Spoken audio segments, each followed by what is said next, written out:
Assalamualaikum. Di sini kita akan belajar tentang Bani Umayyah yang di dalamnya memaparkan sejarah dan biografi tokoh-tokoh Bani Umayyah. Silakan adik-adik menyimaknya ya.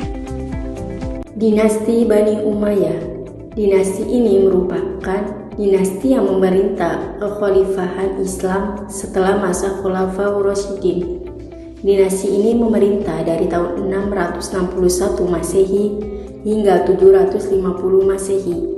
Kekhalifahan ini berbasis di kota Damaskus, Syria. Dinasti ini didirikan oleh Muawiyah bin Abu Sufyan. Pada masa ini, pemerintahan bersifat monarki atau turun-menurun dan diwariskan. Berbeda dengan pemerintahan masa Rasulullah dan Khulafaur Rasyidin yang bersifat demokratis. Dalam masa pemerintahan Bani Umayyah, kekuasaan Khalifahan Islam mengalami perkembangan sangat pesat. Islam menyebar dari Andalusia, seperti Spanyol dan Portugal, hingga ke lembah Sungai Indus, seperti Pakistan dan India. Muawiyah I bin Abu Sufyan 41-61 Hijriah atau 661-680 Masehi merupakan pendiri Daulah Bani Umayyah dan menjabat sebagai khalifah pertama. Beliau memerintah selama 20 tahun. Nama lengkap beliau Muawiyah bin Abi Sufyan bin Harb bin Umayyah bin Abdul Syam bin Abdul Manaf, satu silsilah dengan Rasulullah pada garis Abdul Manaf. Ayah dan ibu beliau bernama Abi Sufyan dan ibunya Hindun. Pada masa Khalifah Umar bin Khattab, beliau ditugaskan menjadi gubernur di Yordania, dan pada masa Khalifah Utsman bin Affan menjadi gubernur di Syam. Kebijakan selama memerintah: yang pertama, berhasil mendirikan lembaga Diwanul Khatam yang fungsinya mencatat semua peraturan yang dikeluarkan oleh khalifah. Yang kedua, mendirikan lembaga Diwanul Barid yang fungsinya memberitahu pemerintah pusat terhadap perkembangan yang terjadi di provinsi. Yang ketiga, merubah sistem pemerintahan menjadi monarki atau keturunan yang berbeda dengan masa Khalifaur Rasyidin dan pada masa Khalifah Rasulullah yang bersifat demokratis atau pemilihan dengan suara terbanyak. Pada masa akhir jabatannya, Muawiyah menunjuk putranya bernama Yazid untuk menjadi penerus. Hingga masa pemerintahan selanjutnya, setiap khalifah menobatkan keturunan atau kerabat sukunya yang layak untuk menjadi penerus.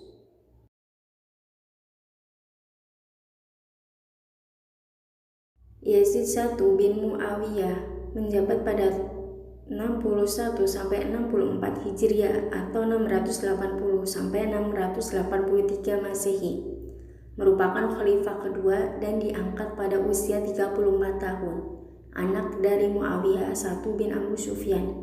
Beliau menjabat pemerintahan selama 3 tahun 6 bulan dan meninggal pada tahun 64 Hijriah atau 683 Masehi pada usia 38 tahun.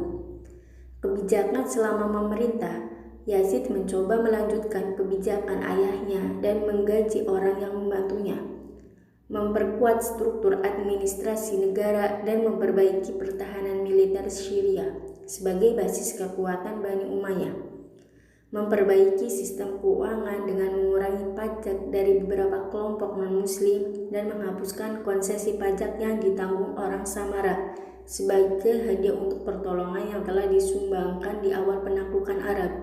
Selanjutnya, Yazid juga memperhatikan pada pertanian dengan memperbaiki sistem irigasi di oasis Damaskus. Setelah wafat, kekhalifahan diturunkan kepada anaknya, yaitu Muawiyah bin Yazid. Muawiyah bin Yazid.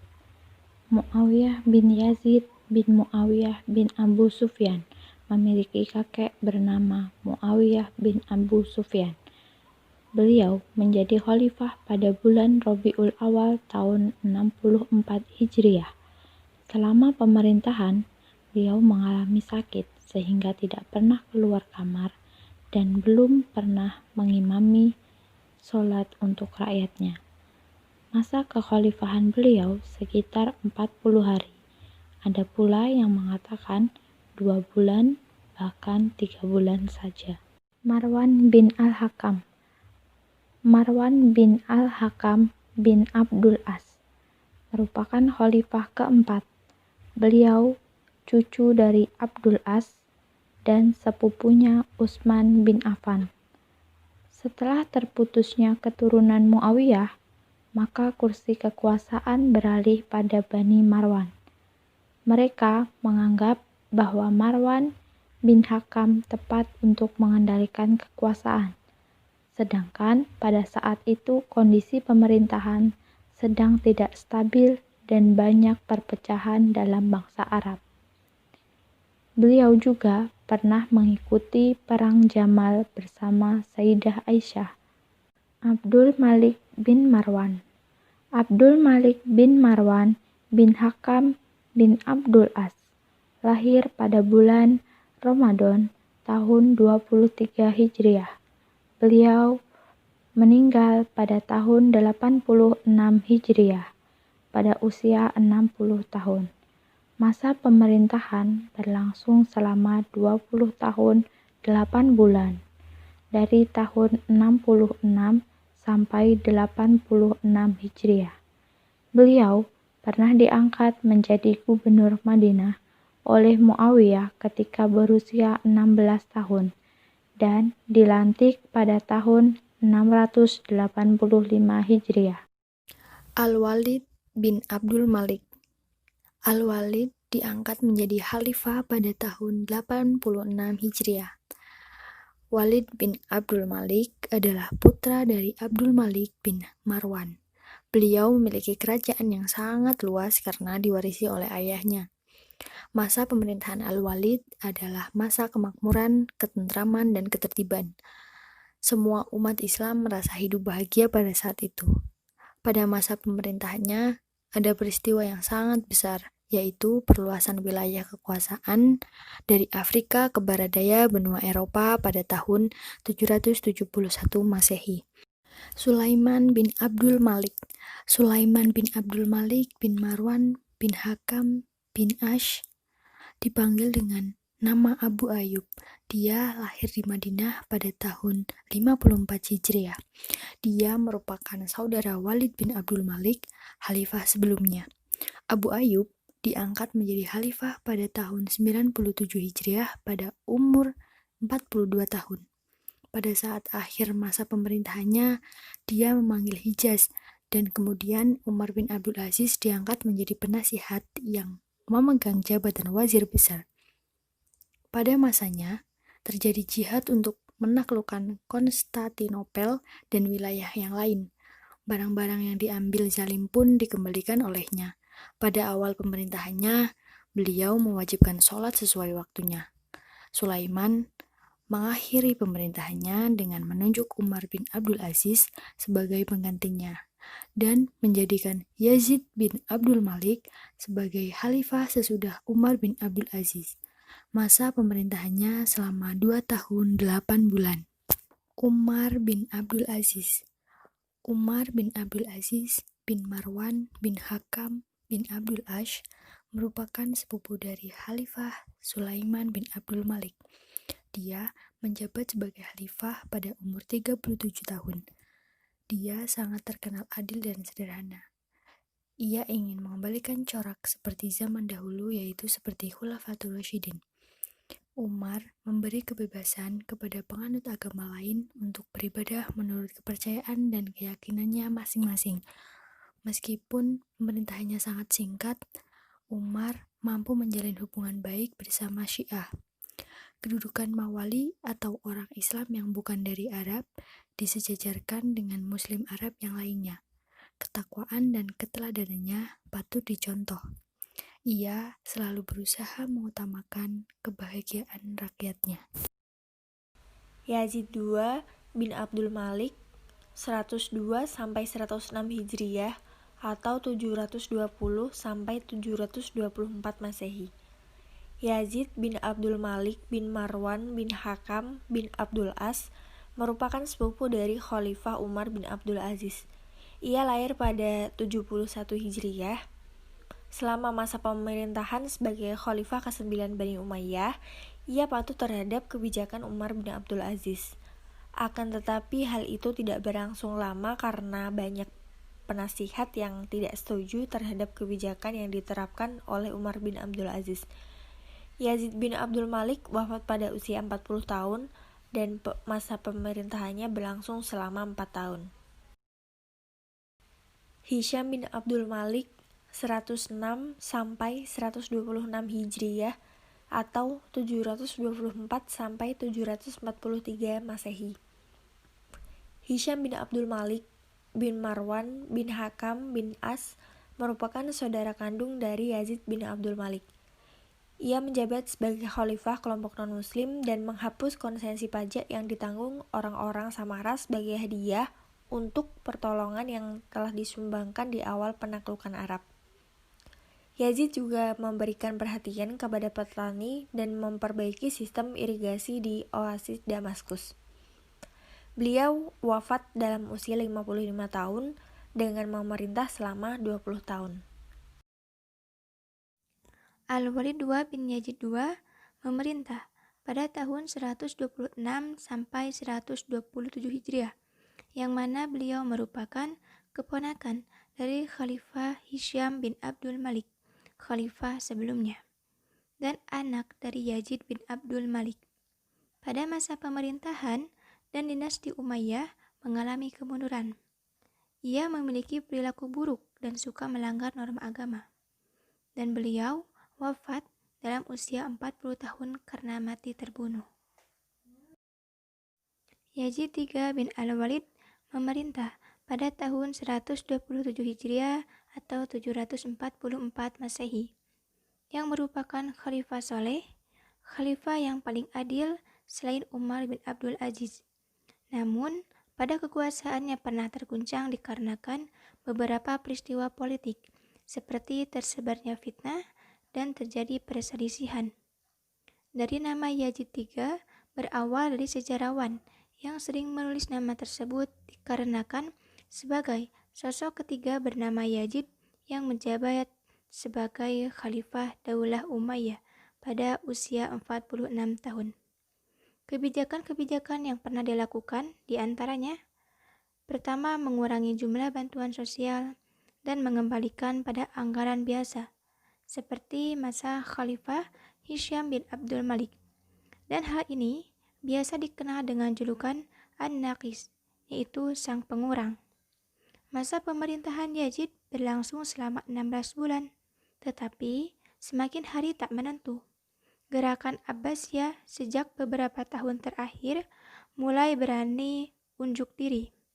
Beragam kerusuhan berakibat pada pukulan batin dan terjadi pada diri Khalifah Yazid dan berakhir dengan wafatnya sang khalifah pada 47 tahun karena wabah penyakit pada 7 Zulhijjah tahun 126 Hijriah. Ibrahim bin Al-Walid memerintah pada 127 Hijriah atau 774 Masehi.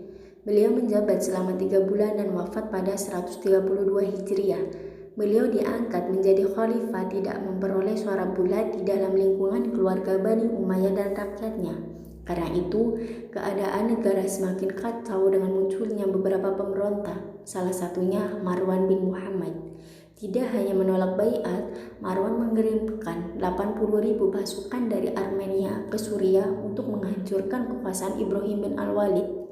Ibrahim akhirnya meminta bantuan kepada sepupunya Sulaiman untuk menyediakan pasukan membantu serangan dari Marwan dengan jumlah 12.000 pasukan.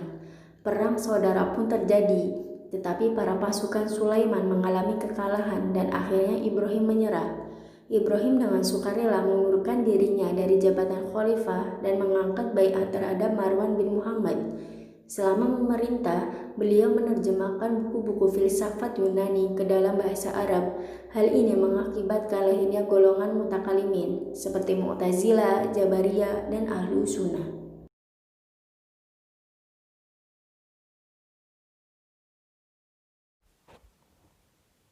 Pada tahun 41 Hijriah, cucu Rasulullah Shallallahu Alaihi Wasallam, Hasan bin Ali bin Abi Thalib, putra dari Ali bin Abi Thalib dan Fatimah binti Rasulullah Shallallahu Alaihi Wasallam, menyerahkan tampuk kekuasaannya kepada Muawiyah bin Abi Sufyan.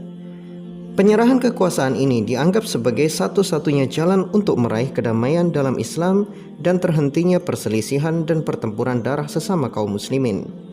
Penyerahan kekuasaan inilah yang nantinya akan dikenal sejarah sebagai awal berdirinya Khilafah Bani Umayyah. Bisa dikatakan Khilafah Bani Umayyah adalah kekuasaan dengan luas wilayah yang sangat mengagumkan. Meskipun banyak terjadi perselisihan, tetapi para ulama di masa itu selalu bijaksana di dalam menyikapinya. Khalifah pertama Bani Umayyah adalah Muawiyah bin Abi Sufyan. Ia menjadi khalifah karena kekuasaan dari Al-Hasan diberikan kepada beliau. Ketika beliau menjabat sebagai seorang khalifah, beliau bisa dikatakan khalifah terbaik setelah Ali bin Abi Thalib. Bukan hanya piawai di dalam memimpin, tetapi beliau juga dikenal sebagai orang yang soleh dan bijaksana. Anda tidak boleh mencela Muawiyah karena sejarah yang ditulis oleh orang-orang yang berpihak kepada Syiah. Hampir buku-buku sejarah di Indonesia mencela Muawiyah dan putranya Yazid bin Muawiyah. Jika Anda menengok kepada literatur-literatur yang ditulis oleh ulama Ahlus Sunnah, maka hampir semua ulama Ahlus Sunnah memuji Muawiyah dan Yazid. Tetapi jika Anda menelisik kepada orang-orang Syiah, maka di mata mereka Muawiyah dan Yazid itu adalah dua setan yang mengambil kekuasaan dari keturunan Rasulullah. Jadi silahkan dipilih kemana Anda berpihak. Jasa Muawiyah yang paling fenomenal di dalam sejarah Islam adalah dibentuknya armada laut Islam pertama di dunia Islam. Awalnya Muawiyah telah melihat celah kelemahan pasukan Islam yang selalu kewalahan menghadapi pasukan laut dari pasukan Romawi Timur. Celah ini sangat menguntungkan bagi musuh-musuh yang memiliki armada laut yang lengkap. Namun ketika itu Khalifah Umar masih menjabat khalifah, tidak menyetujui pembangunan armada laut karena orang-orang Arab tidak terbiasa dengan laut. Ketika masa Khalifah Utsman bin Affan, barulah proposal Muawiyah mendirikan armada laut mendapatkan ACC secara penuh. Ketika pecah pertempuran Dzatus Sawari, pertempuran laut pertama bagi umat Islam, pada saat itulah di mana militer Islam benar-benar menjadi momok yang menakutkan bagi musuh-musuh Islam. Di darat, pasukan Islam adalah kucing yang selalu mengalahkan singa. Di laut, armada Islam bagai hiu yang bisa memangsa paus. Kehebatan pasukan Islam yang menguasai daratan dan lautan dibuktikan dengan kehebatan pasukan yang dibawa oleh Tariq bin Ziyad untuk menginjakkan kaki mereka pertama kali di benua Eropa. Pasukan yang dibawa oleh Tariq bin Ziyad adalah pasukan terbaik yang mampu bertempur di laut dan di darat. Pasukan ini pula yang pada akhirnya berhasil menaklukkan kerajaan Visigot yang berkuasa di Andalusia saat itu. Bukan hanya menjinakkan kerajaan zalim itu saja, penduduk Andalusia pun diberikan kemerdekaan yang belum pernah mereka rasakan sebelumnya. Pasukan Islam dengan membawa misi perdamaian dan kesetaraan manusia. Tidak ada perbedaan manusia di mata manusia yang lain. Kedudukan manusia itu dibedakan di sisi Tuhan berdasarkan ketakwaannya. Karena Islam itu damai dan adil, maka orang-orang Andalusia pun berduyun-duyun masuk Islam tanpa paksaan. Ketika Khalifah Muawiyah wafat, beliau digantikan oleh putranya Yazid bin Muawiyah. Banyak orang-orang menganggap Yazid sebagai orang jahat karena seharusnya tampuk kekuasaan diberikan kepada Al-Husain bin Ali bin Abi Thalib. Tetapi jika kita melihat sejarah dengan penuh sebenarnya, hal itu tidak bermasalah dan Al-Husain pun tidak mempermasalahkan hal itu. Orang-orang yang membenci Muawiyah dan Yazid pasti akan menuduh bahwa dalam pembunuhan Al-Husain di padang Karbala adalah Yazid bin Muawiyah. Padahal tidak pernah ada fakta membuktikan hal itu. Justru orang-orang yang membunuh Al-Husain adalah orang-orang Syiah itu sendiri. Tokoh paling bertanggung jawab atas gugurnya Al-Husain dan banyak ahli bait Rasulullah di Karbala adalah Ubaidillah bin Ziyad. Dialah konspirator utama pembunuhan Al-Husain dan dia bersama beberapa orang yang mengikutinya adalah orang-orang yang berpaham Syiah yang dulu mendukung Ali bin Abi Thalib di dalam perang Siffin. Makanya orang-orang Syiah ketika hari kematian Al-Husain, mereka menyiksa diri mereka dengan berbagai macam pukulan hingga berdarah-darah. Hal itu karena tradisi yang dibuat oleh Jaish at-Tawwabin, yaitu pasukan yang bertaubat. Karena mereka menyesal membunuh Husain dan berusaha menebus dosa mereka dengan menyiksa diri mereka sendiri. Bisa dikatakan mereka itulah orang-orang sesat yang menebus dosa mereka dengan kesesatan. Hum dhallu wa adallu. Namun yang mengherankan justru banyak sekali penulis-penulis sejarah yang malah menyalahkan Yazid bin Muawiyah. Pada hakikatnya mereka itu bukan ahli sejarah tetapi ahli fitnah, menuduh Yazid membunuh Husain padahal saat kejadian Yazid pun tidak ada di Karbala. Pada dasarnya kekacauan sejarah itu pelakunya adalah Syiah, tetapi Ahlus Sunnah selalu jadi kambing hitam. Seperti kisah perang Jamal dan perang Siffin, tidak lepas dari arogansi Syiah dan Khawarij, karena dua pihak itulah saat itu yang mempunyai nafsu besar untuk golongan mereka masing-masing. Bahkan saking berbahayanya Syiah ini, Khalifah Ali bin Abi Thalib pernah membakar hidup-hidup orang Syiah yang memuja Ali sebagai Tuhan. Na'udzubillah, summa na'udzubillah. Pada masa Yazid bin Muawiyah ini benar-benar terjadi banyak kekacauan. Selain terbunuhnya Al-Husain, penduduk Madinah tiba-tiba membatalkan baiat mereka kepada Yazid dan mengusir orang-orangnya Yazid dari Madinah. Maka Yazid pun mengultimatum penduduk Madinah untuk kembali kepada ketaatannya dan diberi waktu selama 3 hari. Jika mereka menolak, maka pasukan Yazid akan memasuki Madinah dengan pedang. Namun sampai pada waktu yang ditentukan, penduduk Madinah tidak mengindahkan ultimatum Yazid. Maka pasukan yang diutus Yazid pun memasuki Madinah dengan pedang dan peperangan. Namun pasukan ini justru tidak mengikuti perintah Yazid dengan benar. Tujuan Yazid mengirim pasukan hanya agar penduduk Madinah tunduk dan kembali kepadanya. Tetapi pasukan ini justru membantai penduduk Madinah dan mengambil kehormatan wanita-wanita Madinah. Sehingganya Madinah benar-benar berdarah pada saat itu. Pada saat kekacauan itu terjadi, Yazid bin Muawiyah meninggal dunia. Dan semua orang pun menyalahkan Yazid karena ia mengirim pasukan ke Madinah. Yazid belum sempat memperbaiki kesalahannya, namun maut telah mendahuluinya. Inilah tahun-tahun di mana fitnah-fitnah bertebaran di muka bumi. Ada 3 golongan muncul di dalam menyikapinya. Golongan pertama, mereka orang-orang yang membenci dan melaknat Muawiyah dan Yazid. Kemudian golongan yang kedua, orang-orang yang tetap fanatik kepada Muawiyah dan Yazid apapun kejadiannya. Dan golongan ketiga adalah orang-orang yang berusaha menemukan benang merah dari kekacauan itu. Mereka bersikap pertengahan, tidak fanatik juga tidak melaknat. Dan golongan ketiga inilah sikap yang harus kita ambil. Setiap manusia mempunyai kebaikan dan kesalahan, apalagi kesalahan itu bukan dilakukan oleh tangannya sendiri. Tentunya kita tidak boleh melaknat mereka. Adapun kesalahan-kesalahan mereka biarlah Allah yang menghisapnya, karena sesungguhnya Allah maha cepat perhitungannya. Wallahu a'lam bishawab. Alaika sallallahu oh Muhammad, peace and blessings on you every day. Alaika sallallahu oh Muhammad, you inspire me in every way. I promise that wherever I go, whenever I pray, I'll be sending your praise with the words that I say. Rasulullah, oh Muhammad, peace and blessings on you